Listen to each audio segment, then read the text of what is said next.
Pernahkah Anda membayangkan gitu, apa yang terjadi ketika bukan cuma perusahaan Anda, tapi seluruh industri tempat Anda berkarya harus menemukan jati dirinya kembali? Hmm, Ketika model bisnis yang udah puluhan tahun jadi andalan, tiba-tiba, ya, terasa usang. Kayak peta lama di dunia yang udah berubah total. Ini bukan tantangan bisnis biasa, ini adalah tantangan kreatif. tepat sekali.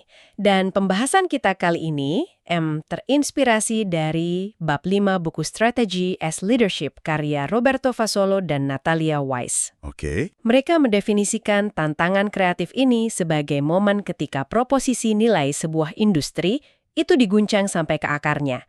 Tiba-tiba semua pertanyaan jadi terbuka. pertanyaan kayak gimana tuh? Ya, kayak pendapatan kita bakal datang dari mana, model bisnis seperti apa yang bakal bertahan, terus keahlian apa yang sebenarnya kita butuhin buat masa depan, semuanya jadi serba nggak pasti. Tapi, jujur aja nih, banyak perusahaan kan merasa mereka menghadapi tantangan kreatif setiap tahun.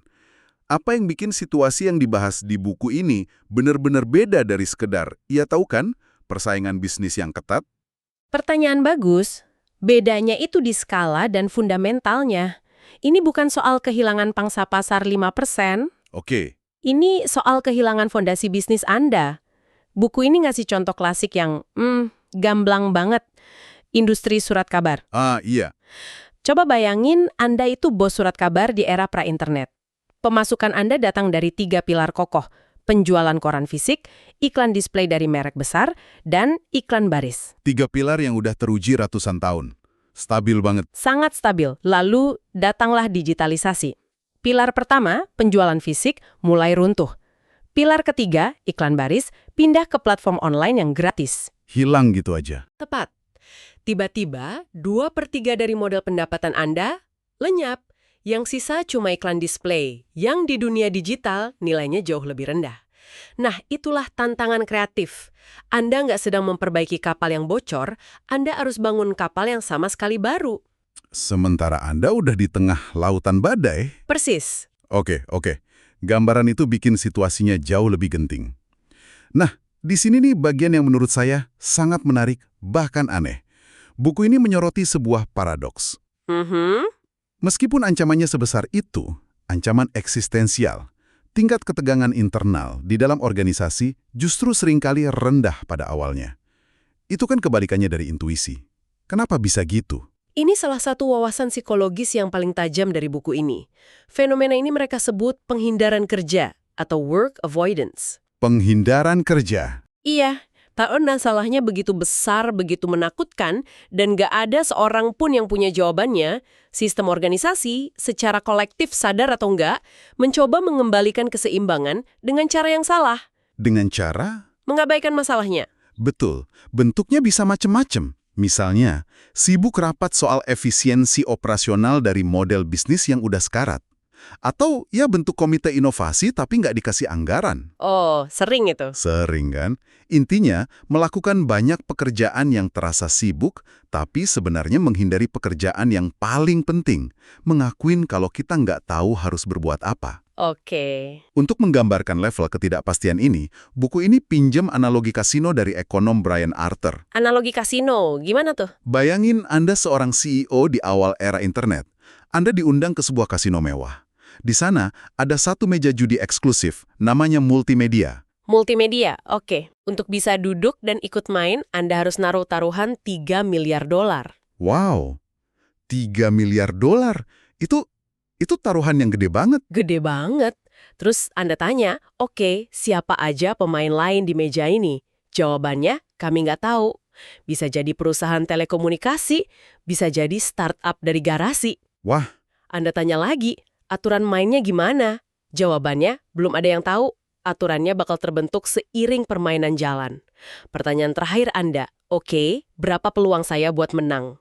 nggak ada yang bisa jawab. Tepat, nggak ada seorang pun yang bisa mengatakannya. Nah, pertanyaannya sekarang buat Anda, masih mau main nggak? Ya enggak lah. Itu gila. Mempertaruhkan segalanya di permainan yang kita nggak tahu aturan, lawan, atau peluangnya. Itulah tingkat ketidakpastian yang dihadapi para pemimpin dalam tantangan kreatif. Makanya, penghindaran kerja jadi reaksi yang sangat manusiawi. Rasanya kayak melompat ke dalam kegelapan. Oke, jadi kalau Anda pemimpin di situasi ini, Anda kejebak kan? Anda nggak bisa kasih perintah atau cetak biru solusi karena emang nggak ada. Tapi diam aja juga nggak bisa. Jadi, apa yang sebenarnya bisa Anda lakukan? Buku ini pasti nawarin jalan keluar kan? Tentu, dan kuncinya bukan pada memberikan jawaban, tapi memimpin proses penemuan. Buku ini mengusulkan 4 tindakan praktis. Tindakan pertama adalah membangunkan organisasi. Membangunkan. Maksudnya, menyadarkan mereka dari penghindaran kerja tadi. Persis. Buku ini pakai metafora jam waker.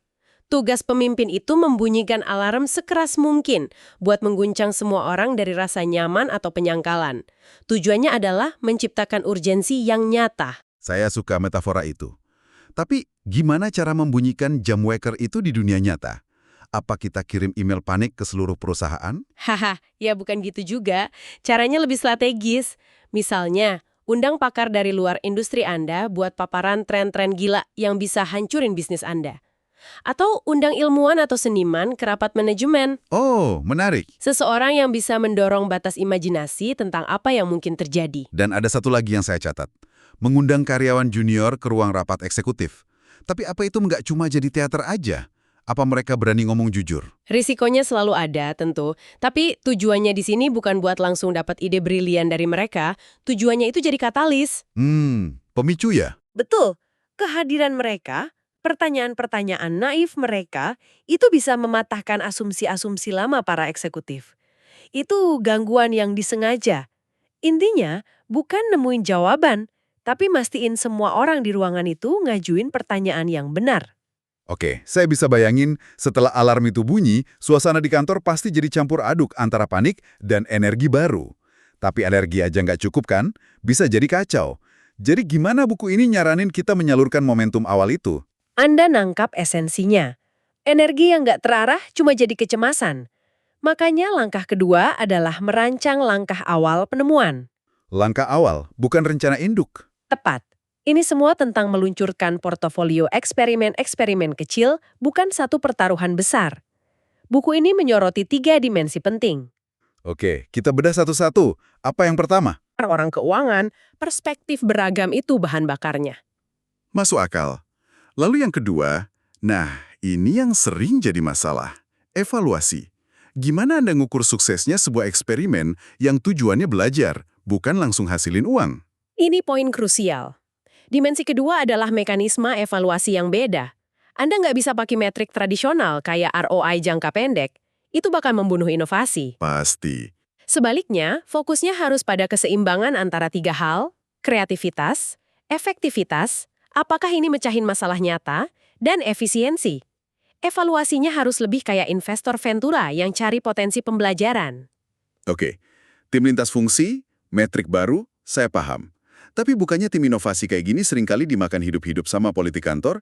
Gimana cara melindunginya? Mereka butuh perlindungan dari birokrasi yang ada. Harus dipagari gitu ya? Harus. Mungkin dengan bikin tim ini lapor langsung ke CEO atau ditempatin di lokasi fisik yang terpisah, mereka butuh ruang aman buat bernafas, gagal, dan bereksperimen. Proses ini, banyak tim kecil bereksperimen dilindungi, pasti bakal menimbulkan banyak banget gesekan. Ada kubu lama, ada kubu baru. Gimana pemimpin ngelola semua ketegangan itu supaya nggak meledak? Pertanyaan itu membawa kita langsung ke jantung tindakan ketiga. Menjaga keseimbangan antara ketegangan produktif dan lingkungan penahan atau holding environment. Oke. Keduanya mutlak dibutuhkan. Ketegangan itu penting. Itu stres yang mendorong orang keluar dari zona nyaman mereka untuk belajar. Tanpa ketegangan ya nggak ada perubahan. Tapi terlalu banyak ketegangan bisa menghancurkan tim. Disitulah lingkungan penahan masuk. Konsepnya bagus, tapi kedengarannya kayak grup hak pas rumah lagi kebakaran nggak sih? Itu kritik yang valid. Tapi buku ini menjelaskannya bukan sebagai sesuatu yang lunak, tapi sebagai wadah yang kuat. Lingkungan penahan ini ruang yang dibangun di atas fondasi kepercayaan. Ini bukan tentang menghilangkan konflik, tapi mengelolanya. Bisa kasih contoh konkretnya gimana? Tentu, misalnya menetapkan aturan debat yang eksplisit. Kita serang idenya, bukan orangnya.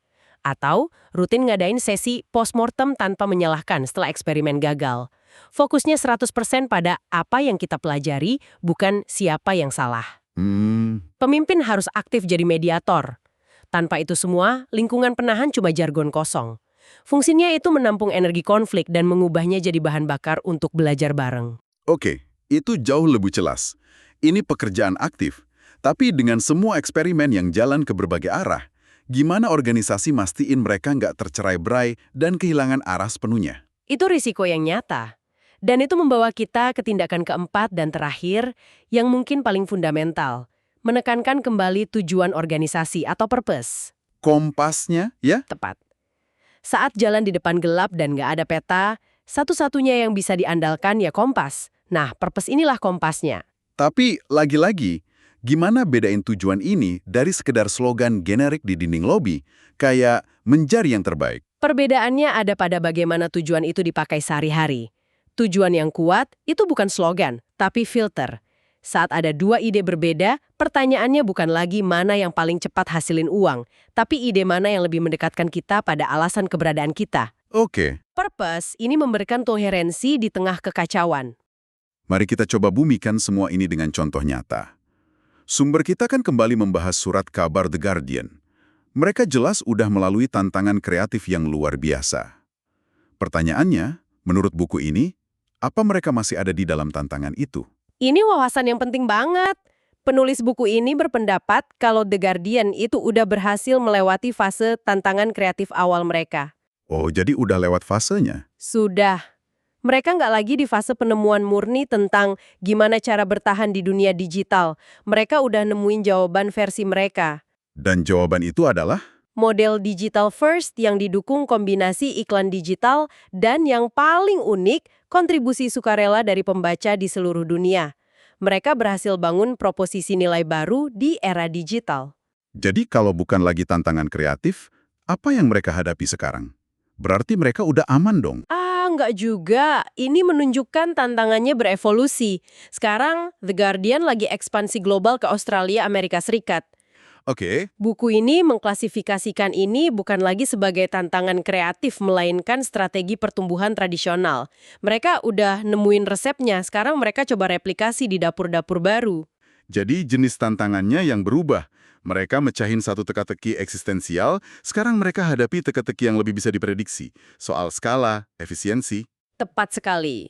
Tantangan mereka sekarang lebih teknis dan manajerial. Mungkin nanti mereka akan menghadapi tantangan pengembangan, yaitu ketika pasar-pasar baru ini mulai jenuh. Ini menunjukkan kalau menavigasi tantangan kreatif itu bukan kondisi permanen. Oke, setelah semua pembahasan ini, apa artinya semua ini bagi Anda yang sedang mendengarkan? Intisari yang bisa dibawa pulang kayaknya adalah, tantangan kreatif itu bukan soal mengeksekusi rencana dengan sempurna. Itu mustahil. Ini lebih tentang memimpin sebuah proses penemuan di tengah ketidakpastian yang absolut. Anda merangkumnya dengan sempurna. Kuncinya bukan punya semua jawaban, tapi menciptakan kondisi di mana jawaban bisa muncul. Dan itu bergantung pada 4 tindakan yang tadi kita bahas. Coba kita ulang singkat. Pertama, bunyikan alarm buat membangunkan organisasi. Kedua, rancang proses penemuan lewat eksperimen kecil yang terlindungi. Ketiga, aktif kelola ketegangan dan bangun lingkungan penahan yang kuat. Dan terakhir, selalu jadikan tujuan organisasi sebagai kompas. Sebagai penutup, mari kita kembali ke analogi kasino dari Brian Arthur tadi. Coba Anda renungkan sejenak, kalau saat ini Anda duduk di meja kasino untuk industri Anda sendiri, apa nama permainan yang sedang berlangsung? Setelah tahu taruhannya, ketidakpastiannya, dan biayanya, apa Anda masih mau menaruh taruhan? Buku ini menyiratkan bahwa, dengan keempat tindakan tadi, Anda bukan lagi sekedar pemain pasif yang berharap menang. Anda sedang belajar cara membangun kasino yang sama sekali baru, dengan aturan main yang Anda ciptakan sendiri, sesuatu untuk Anda pikirkan.